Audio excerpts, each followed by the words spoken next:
उनको मिलाने के लिए बैठाया है।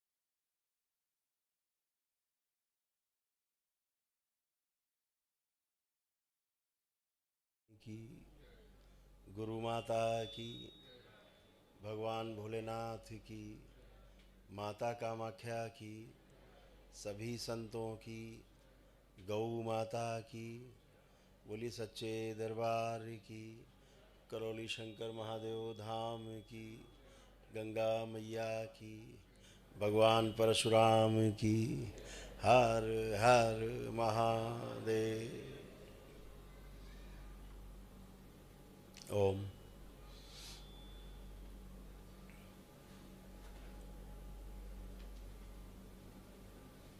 आज अक्षय तृतीया के इस पावन पर्व पर भगवान भगवानों के भगवान भगवान परशुराम के जयंती पर आप सभी को बहुत बहुत शुभकामनाएं, बहुत बधाइयाँ, हार्दिक शुभकामनाएं। आप सभी लोग बैठो बैठो बैठो बैठो।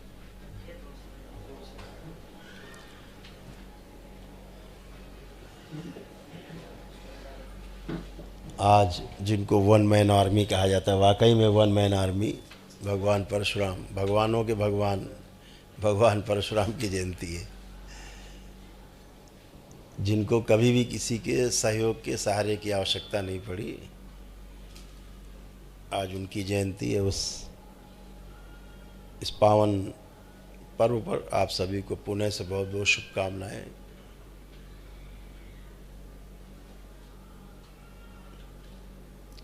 भगवान परशुराम हमारे लिए केवल आदर्श नहीं है,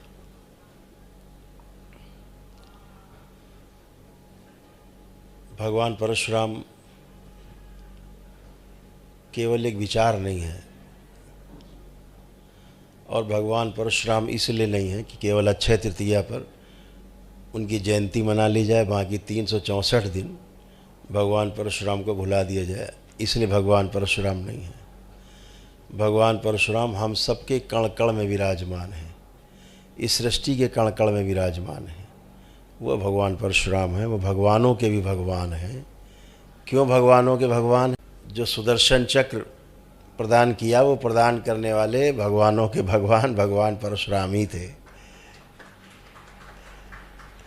और तभी वो भगवान श्री कृष्ण बन पाए, नहीं तो बीचे में कोई मामला गंभीर हो जाता है। भगवान राम इसलिए भगवान राम बन पाए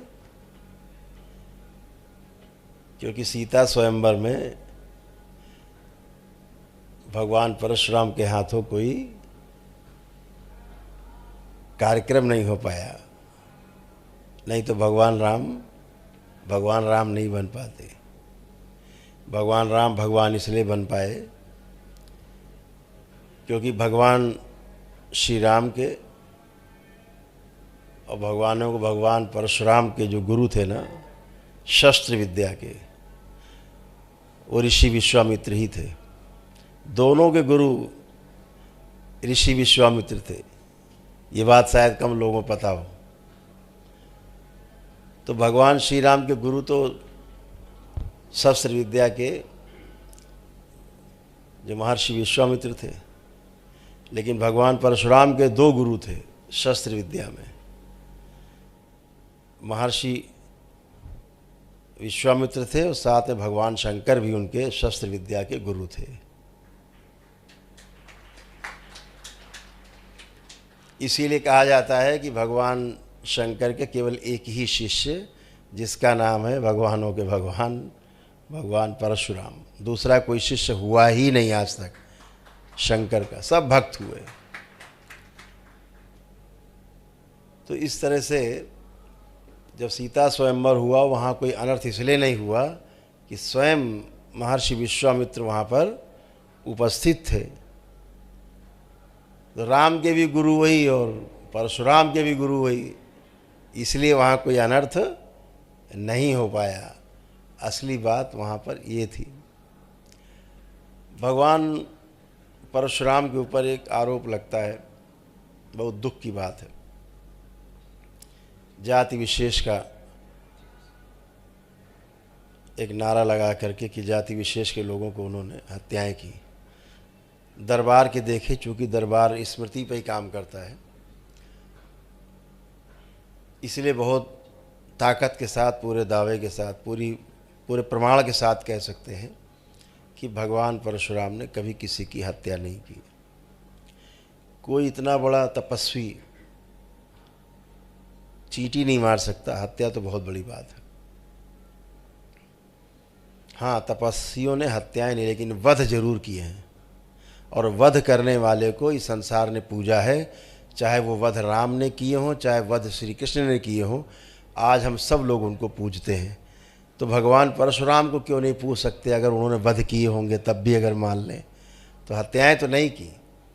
अगर राम ने रावण को मारा, तमाम आतताई मारे, तमाम राक्षस दानव सब मारे, तो आप उनको हत्या नहीं कहते, वध कहते हैं। भगवान श्री कृष्ण ने तमाम लोग मारे, ढूंढ ढूंढ के मारे, कंस मामा समेत कितने राक्षस दानव दैत्य सब मारे ढूंढ ढूंढ के। तो हम उनको हत्या नहीं कहते, उन्हें वध कहते हैं। समाज के हित में किया दुष्टों का वध।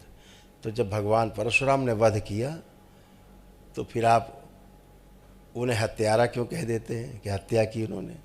तो वध ही किए। वध में और हत्या में बहुत बड़ा फ़र्क है। हत्या अपने लिए की जाती, वध समाज को सुधारने के लिए, समाज को बचाने के लिए, दुष्टों से बचाने के लिए जो किया जाता है उसे वध कहा जाता है। तो इस तरह से रहा है। भगवान परशुराम के ऊपर कहा जाता है कि वो एक विशेष जाति विशेष के विरोधी थे। कैसे विरोधी हो सकते हैं? अगर जाति की बात की जाए, क्षत्रिय की बात की जाए, तो क्षत्रिय तो स्वयं उनकी माँ थी। भगवान परशुराम की माँ रेणुका स्वयं क्षत्रिय थी। सगी दादी भगवान परशुराम की, ऋषि रचिक की जो धर्मपत्नी थी, ऋषि जमदग्नि की जो माँ थी, वो स्वयं क्षत्राणी थी। जिसकी दादी क्षत्राणी हो, सत्यवती, जिसकी स्वयं की माँ क्षत्राणी हो, वो क्षत्रिय विरोधी कैसे हो सकता है? कल्पना करके देखिए। और उसी काल में इतने बड़े बड़े विद्वानों के साथ में सूरवीर भी थे, बहुत ताकतवर लोग थे, लड़ाकू लोग थे, विश्वामित्र जैसे लोग भी थे। क्यों भगवान राम का विरोध, भगवान परशुराम का विरोध क्यों नहीं किया? अगर वो क्षत्रिय हत्या कर रहे थे तो बहुत बड़े बड़े लोग मौजूद थे उस समय। किसी ने भी उन हत्याओं का, जिनको हत्या कहते हैं हम लोग, जो वध कर रहे थे, किसी ने विरोध नहीं किया, क्योंकि वो धर्म के सापेक्ष आचरण कर रहे थे, धार्मिक आचरण कर रहे थे, दुष्टों का ही वध किया। अगर दरबार के नियम से देखे, अगर दरबार के जो रोज़ का कार्यक्रम होता, आप जिसको रोज़ झेलते हैं, रोज़ भोगते हैं, उसके बाद दरबार आकर के आप स्वस्थ होते हैं, स्मृतियों से छुटकारा पा करके। आप स्वयं देखिए कितनी कितनी खराब खराब स्मृतियों से आप गुजरते हैं। कितना दिमाग में सर्कस चलता रहता था, उल्टा सीधा खराब खराब सब। अपने ही परिवार के विरुद्ध सोचना, अपने ही परिवार से दूर रहना, चिढ़ होना, नफरत होना, घृणा होना। आज आप सबकी चिढ़ नफरत घृणा कहाँ चली गई? आपने वैदिक प्रक्रिया की है और आप स्वस्थ और स्वच्छ होकर बैठे। कोई आपके विरुद्ध, आपके अंदर किसी के विरुद्ध कुछ भी नहीं है। तो स्मृतियाँ रहती हैं। ऐसे भगवान परशुराम की भी उनके पिता की स्मृतियाँ उनमें समावेशित हो गई बदले की।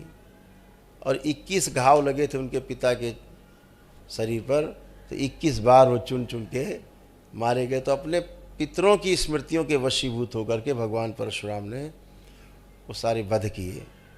और उसके पश्चात जब कथा है कि भगवान परशुराम जी का और हनुमान जी का युद्ध हुआ, उन्होंने रोका उनको, वो कथा है लंबी।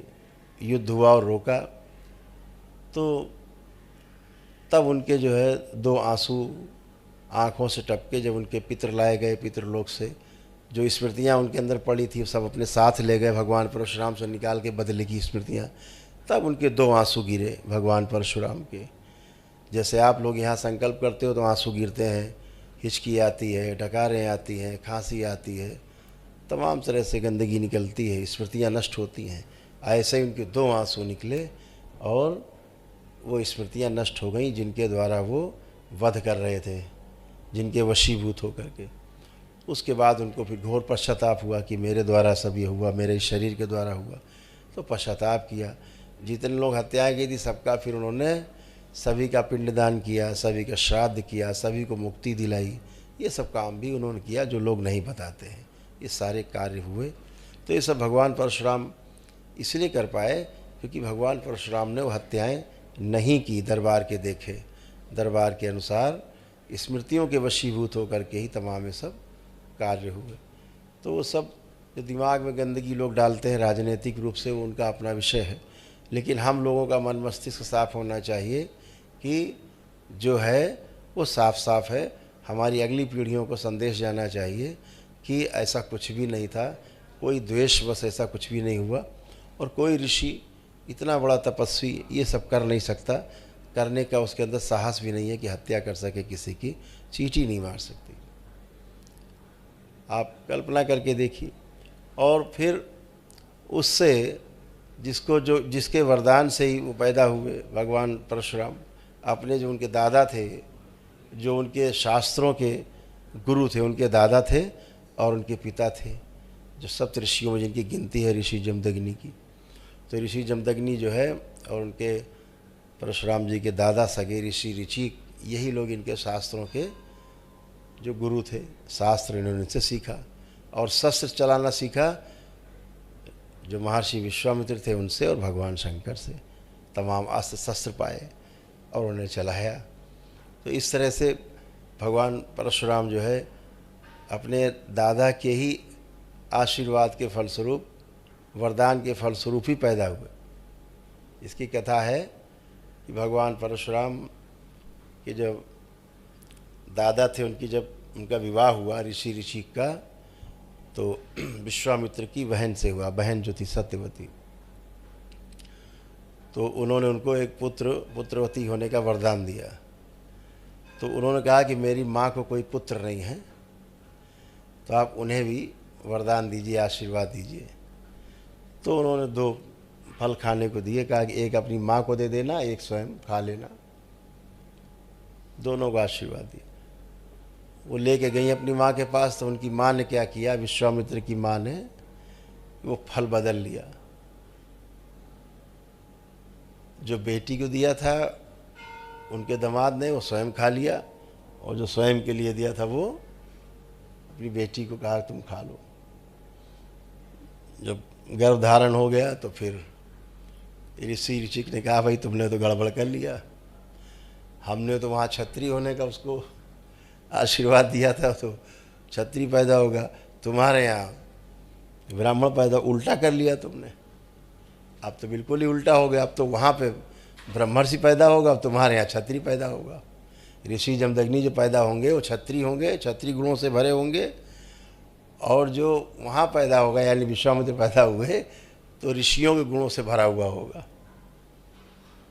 तो उल्टा कर लिया। तो रोने लगी उनकी धर्मपत्नी, ऐसा ना करिए, हम चाहते हैं कि हमारे यहाँ एक बहुत आप ही की तरह बिल्कुल ब्राह्मणों का जो वो हो, गुणों से भरा हुआ हो, ब्रह्मज्ञानी हो, वही हमारे गर्भ से हो।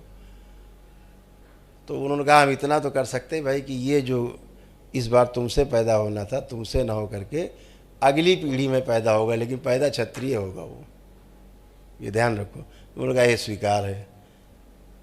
तो ऋषि जमदग्नि पैदा हुए, ऋषि थे, लेकिन उधर भी ऋषि हुए, विश्वामित्र जी पैदा हुए। ये कथा है उसकी।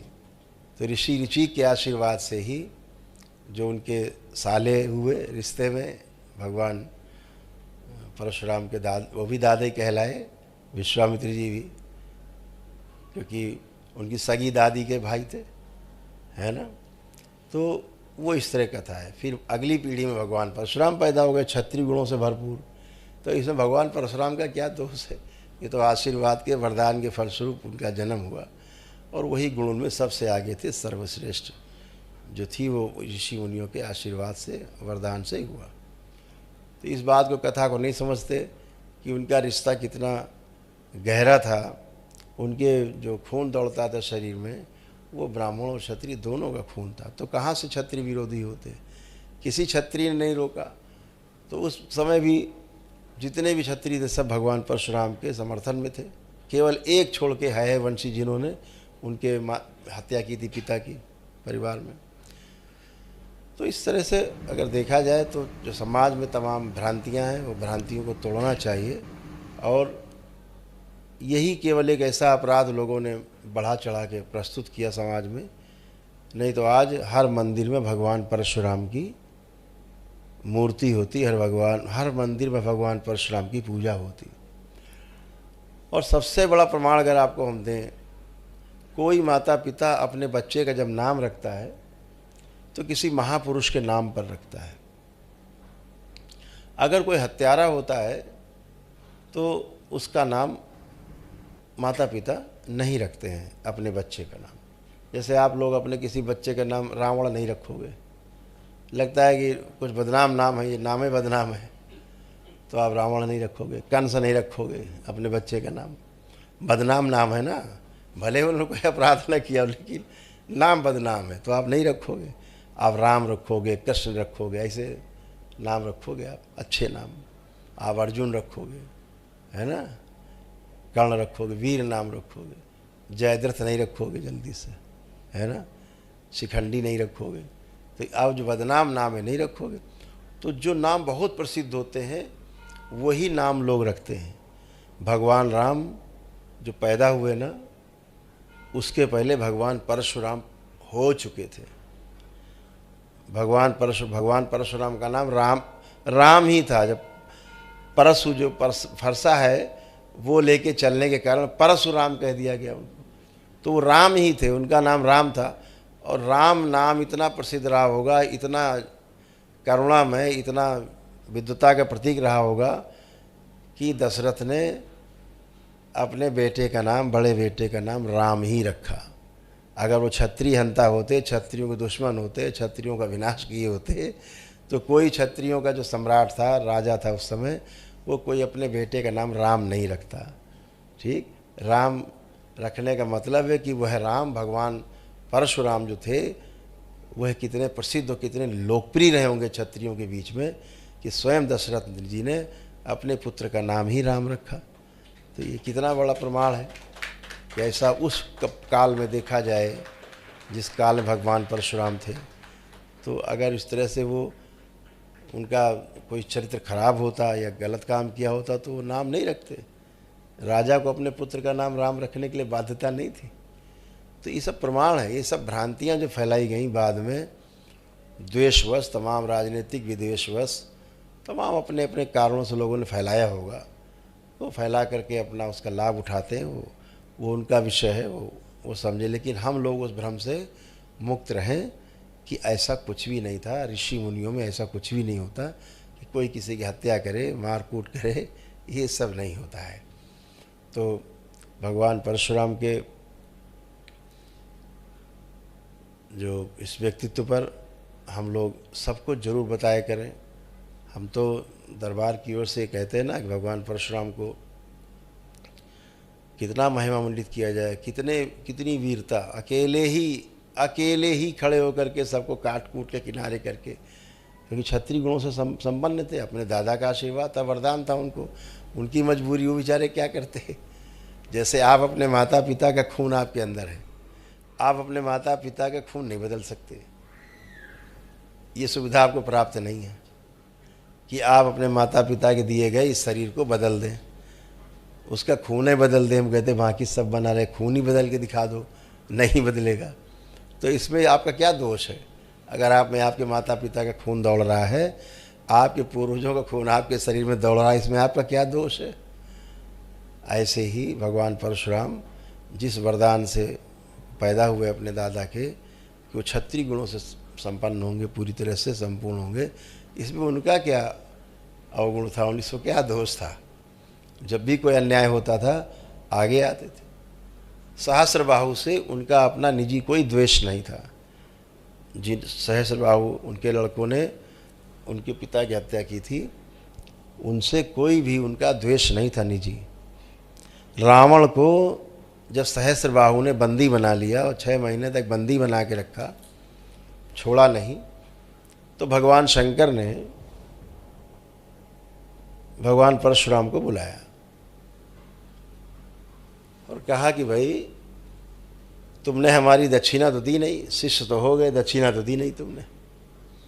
बोले भगवान बताओ दक्षिणा हम अभी दे दे, शीश काट के चढ़ा दें?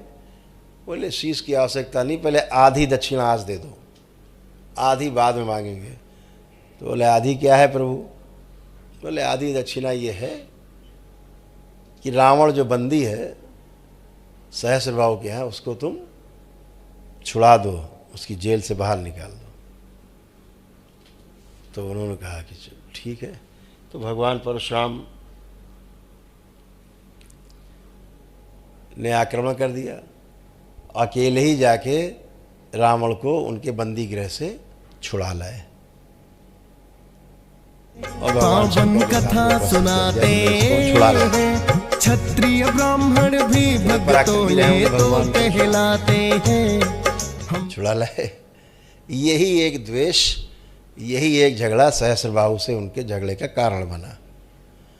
उसी द्वेषवश उनके यहाँ गए और भोजन किया। जब गाय के प्रति उन्होंने कहा कि हम ले जाएंगे, बहुत अच्छी गौ माता तो कहलाते हैं, विरोध हुआ, झगड़ा हम कथा सुनाते हैं। लेकिन द्वेष इसलिए आदमी इस रावण को छुड़ाया, रावण को छुड़ा करके और उन्होंने उसको लंका पहुंचाया। और इससे बड़ा प्रमाण और आपको क्या दें कि वो क्षत्रिय विरोधी नहीं थे। उनके पास जो एक धनुष था, जब 21 बार क्षत्रियों का ये जो है वंशी थे दुष्ट, जिन्होंने उनके पिता की हत्या की थी, जब वो सब हो गया, सारा प्रकरण समाप्त हो गया, तो उन्होंने कहा मुझे अस्त्र शस्त्र की आवश्यकता नहीं है। तो उन्होंने जाके भगवान शंकर से कहा कि अपना धनुष वनुष जो कुछ है ये सब वापस लो, अब हमें नहीं चाहिए, अब हम जा रहे हैं तपस्या करने फिर से। तो भगवान शंकर ने कहा दी हुई वस्तु हम वापस नहीं लेते, अभी तुम ही ले जाओ। अब बोले इसको कहाँ हम रखें, कहाँ ले जाएं, किसको दें? तो उन्होंने कहा चलो रावण को दे देते हैं, वो थोड़ा सा ठीक है। जब रावण के यहाँ गए तो वो किसी ब्राह्मण को प्रताड़ित कर रहे थे, तो वहाँ से वापस हो गए वो। रावण ने बहुत कहा क्यों आए? तो उन्होंने कहा कि नहीं तुम इस लायक नहीं, देने तो धनुष तुमको ही आए थे हम, लेकिन तुम इसके लायक नहीं हो। तो वहाँ से वो राजा जनक के यहाँ गए, राजा जनक के यहाँ गए और वो धनुष उन्होंने राजा जनक को भेंट किया। राजा जनक तो ब्राह्मण नहीं थे, क्षत्रिय थे। अगर क्षत्रिय विरोधी होते तो अपना सबसे प्रिय धनुष वो राजा जनक को क्यों भेंट करते? क्योंकि योग्यता की उनको पहचान थी, क्षमताओं की पहचान थी, इसलिए उन्होंने उसको धनुष को उन्होंने राजा जनक को दिया, जिसका बाद में भगवान राम ने संधान किया और जिसको प्रत्यंचा चढ़ाई और धनुष तोड़ा, वो वही धनुष था जिसे कोई उठा भी नहीं, हिला भी नहीं पाता था, वो वही धनुष था। तो ये सब चीज़ें जो थी, तमाम चीज़ों पे अगर प्रकाश डालेंगे, तमाम चीज़ें अगर आप पीछे की निकालेंगे, तो आपको निकलेगा कि भगवान परशुराम क्षत्रिय विरोधी, किसी भी मानव विरोधी काम में शामिल नहीं थे। वो दुष्टों के खिलाफ थे और चूँकि उनको वरदान था तो उस हिसाब से वो काम करते थे। इसलिए हमें चाहे ऐतिहासिक तथ्य हों चाहे पौराणिक तथ्य हों, उन पर विशेष ध्यान रखना चाहिए, विशेष चीज़ों को अपने अंदर साफ साफ रखना चाहिए। कोई द्वेष नहीं, जानकारी पूरी होनी चाहिए अपने अंदर और जन जन में बात फैलानी चाहिए। दरबार ने अभी एक टीम बनाई है पूरी, उसमें कई विद्वान हैं देश के, जो जैसे श्री रामचरितमानस है ना, हाँ, जैसे श्री रामचरितमानस है वैसे ही दरबार कोशिश कर रहा है भगवान परशुराम के ऊपर कि भगवान परशुराम चरितमानस भी निर्मित हो, बने। जैसे श्री रामचरितमानस तो श्री परशुराम चरितमानस भी हो, जिसको लोग ठीक से समझ पाएँ, भ्रांतियाँ हटा पाएँ, वैसा बन पाएँ। जैसी स्मृतियाँ रहेंगी वैसे ही लोग पैदा होंगे इस धरती पर। अब कोई परशुराम पैदा नहीं होता, राम तो हो जाते हैं लेकिन परशुराम पैदा नहीं होता। तो हम लोग चाहें कि भगवान परशुराम के अंश इस धरती पर विराजें, और घर घर में भगवान परशुराम तो हैं ही, स्थूल रूप में भी हमारे बीच कथा सुनाते हैं, और हमारे बीच में रहे। अभी एक 40 लिखवाई है भगवान परशुराम की, वो भी बन गई है। एक हमारे पांडे जी हैं, वो सक्रिय हैं बहुत। अभी एक विद्वान है, अभी रिटायर हुए हैं BHU से, बनारस हिंदू यूनिवर्सिटी से। तो अभी सब एक कमेटी बन करके पूरा उस पर काम कर रही है। धीरे धीरे सभी लोग अपने अपने काम में संलग्न हैं कि समाज में समरसता कैसे लाई जाए, लोगों की भ्रांतियाँ कैसे नष्ट की जाए, ये सब पे काम जारी है। और हम लोग कोशिश करते हैं, दरबार कोशिश करता है। हमारे शंकर सेना के प्रदेश अध्यक्ष हमारे बीच में उपस्थित हैं, सुबोध चोपड़ा जी उपस्थित हैं, जो शंकर सेना के उत्तर प्रदेश के प्रमुख हैं, अध्यक्ष हैं। अभी इन्होंने, इनकी इकाई ने, शहर की इकाई ने, विशाल वाजपेयी जी यहाँ शहर के अध्यक्ष हैं, उन्होंने, यूथ के विनय वर्मा जी हैं, इन लोगों ने मिल कर के डेलीगेशन, यहाँ की जो महापौर हैं उनसे मिल कर के एक दिया है ज्ञापन कि कानपुर में सरसैया घाट है, वहाँ पर एक जेल रोड चौराहा कहा जाता है। जेल रोड क्या होता है भाई, बड़ा अच्छा नाम तो है नहीं जेल रोड। तो ये मांग की गई है कि भगवान परशुराम के नाम पर उस चौराहे का नामकरण भगवान परशुराम चौराहा कर दिया जाए, जहाँ पर दरबार एक भव्य मूर्ति बनवा करके, कांस्य की प्रतिमा, विशाल प्रतिमा, कांसे की मतलब अष्ट धातु जैसी प्रतिमा बनवा करके उस चौराहे पर लगा कर उस साज सज्जा करवाए, और जो भी खर्च होगा उस चौराहे को बनाने में वो सब दरबार वहन करेगा। नगर निगम को वहाँ 1 रुपया भी खर्चा करने की आवश्यकता नहीं पड़ेगी, केवल कागज़ों पर नाम अंकित करने के लिए सदन में उसको पारित कराना होगा, इतनी सी बात है। और हम तमाम उन पार्षदों का भी धन्यवाद करते हैं जिन्होंने इस काम में सहयोग के लिए अपना सहमति पत्र भी शंकर सेना को दिया कि हम लोग समर्थन करते हैं कि भगवान परशुराम के नामकरण हो उस चौराहे का, और भगवान परशुराम का नाम हम लोग याद रखें, निकलते बैठते हमेशा अंकित रहे हमारे हृदय में। और हम तो चाहेंगे कि जगह जगह भगवान परशुराम के मंदिर बने, दिखते ही नहीं। अक्षय तृतीया को भगवान परशुराम को याद कर लेते हैं, बस बात ख़त्म, पूजा किया, काम ख़त्म। अरे मंदिरों में हद हो गई। एक ऐसा वो सैया बाबा है, वो सैया बाबा को जो है लोग मंदिर में लगाए घूम रहे हैं, और तो सैया बाबा तो मुल्ला है खुद ही, है ना। उस मुल्ले की मूर्ति लगभग हर आदमी अपने मंदिर में लगाए घूम रहा है। सैया बाबा, फलाने सैया बाबा, जोड़ जोड़ के भगवान के नाम से। अरे कहते सैया बाबा को उठा के बाहर फेंको, भगवान परशुराम को रखो भैया, जो हमारे आदर्श हैं उनको रखो, मूर्ति रखो, हैं। करो बढ़िया। हम तो कहते जितने मंदिर बने हैं सब करें, भगवान परशुराम की मूर्ति लगाएं, दरबार आएँ, जितने मंदिर बने, लोग मंदिर पूरे ज़िले में है, प्रदेश में, लोग मिलें दरबार से, पूरा सहयोग करेंगे हम लोग। भगवान परशुराम की प्रतिमा बनवा के बढ़िया भेंट करेंगे, अष्ट धातु की मूर्ति लगवाएंगे, दरबार के लोग लगवाएंगे, हर तरह से उनकी प्राण प्रतिष्ठा कराएंगे। तो सामने दृष्टि के पड़े तो आदर्श हैं हमारे भगवान परशुराम, तो उनकी लगनी चाहिए मूर्ति। उनकी जगह सैया बाबा बैठे हर जगह, टांग पे टांग चढ़ाए सैया बाबा बैठे। अब बताओ सैया बाबा कहाँ से आ गए? सैया बाबा समझ रहे हो ना आप लोग? समझते हो आप लोग? एक जिला है ना वगैरह शिरडी, तो सैया बाबा, तो सैया बाबा को जो है हटा करके भगवान परशुराम की वहाँ पर स्थापना होनी चाहिए।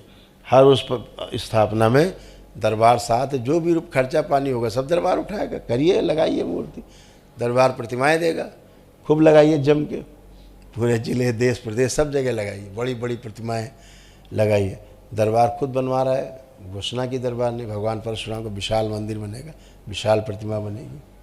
तो ये सब धीरे धीरे धीरे नई पीढ़ी को समझ में आना चाहिए। समाज से द्वेष और जो जहर है उसको नष्ट होना चाहिए। तो हम भगवान परशुराम के वंशज हैं। हम भगवान परशुराम के जो उनके कार्य रहे हैं अपने जीवन काल में, बिल्कुल अपनाएंगे। हम सौभाग्य अपना समझते हैं कि हम भगवान परशुराम के वंशज हैं, हम भगवान परशुराम की संतानें हैं, हम उनके वंशज हैं। हम उनके कामों को आगे बढ़ाएंगे और हर तरह से लोगों की सेवा करेंगे। जैसे कि उन्होंने तप तपस्या की, ऐसे ही करके सबको आगे बढ़ाएंगे और सब आगे बढ़ेंगे। हम सभी संकल्प लें कि भगवान परशुराम के कार्यों को और उनके बनाए हुए मूल्यों को अपने में और अपने परिवार में सबको बताएंगे, फैलाएंगे। उनकी कथा, जो कहानी गलत है उसको सही कथा बताएंगे कि जो बात सही है कि भगवान परशुराम ने अपने जीवन काल में कोई भी हत्या नहीं की। जो किया उनके शरीर के द्वारा, उनकी स्मृतियों के द्वारा वध हुआ, जो बहुत ही जायज़ था। और उस समय के जो क्षत्रिय थे, परशुराम, भगवान परशुराम समर्थक क्षत्रिय थे, जितने भी थे सब भगवान परशुराम के क्षत्रिय समर्थक थे। किसी भी क्षत्रिय राजा ने, किसी ने भी भगवान परशुराम का विरोध नहीं किया। अगर वो क्षत्रिय विरोधी होते तो बहुत लोग थे, उनसे बड़े बड़े लोग भी थे। भगवान स्वयं ऋषि विश्वामित्र थे जो उनके गुरु थे, किसी ने विरोध नहीं किया क्योंकि उन्होंने कोई गलत काम नहीं किया। तो इसलिए हम सब ये संकल्प लें कि हम भगवान परशुराम के चरित्र को अपने में, अपने बच्चों में उतारेंगे और हम ऐसा करके अपने समाज को और मजबूत करेंगे। इन्हीं शब्दों के साथ हरि हर खुशी। पुणे से आप सबको बहुत बहुत बधाइयाँ, बहुत शुभकामनाएं भगवान परशुराम जी की जयंती पर। ये दिन साल में एक बार नहीं, हम लोग रोज़ मनाएं, ऐसी ईश्वर से प्रार्थना है, बाबा से प्रार्थना है। हरि हर।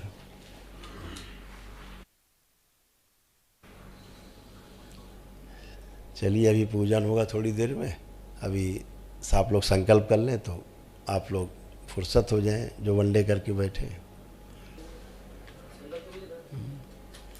जिन लोगों ने रात में संकल्प किए थे वो लोग बैठे। अच्छा अच्छा, ये पढ़ रहे हैं। देखो, भगवान परशुराम की ये का चित्र है, सबको बांटा जा रहा है वहाँ बाहर। तो सभी लोग इसको ले जाएंगे और अपने मंदिर में इसको मढ़ा के रख सकते हैं, पूजन कर सकते हैं। ठीक है, सब बट रहे हैं बाहर। वो क्या नाम बच्चे का? एक बच्चा है ध्रुव, वो सबको देखो ये बांट रहा है। भगवान परशुराम की का चित्र है, सभी लोग अपने अपने घरों में इसको लगा सकते हैं।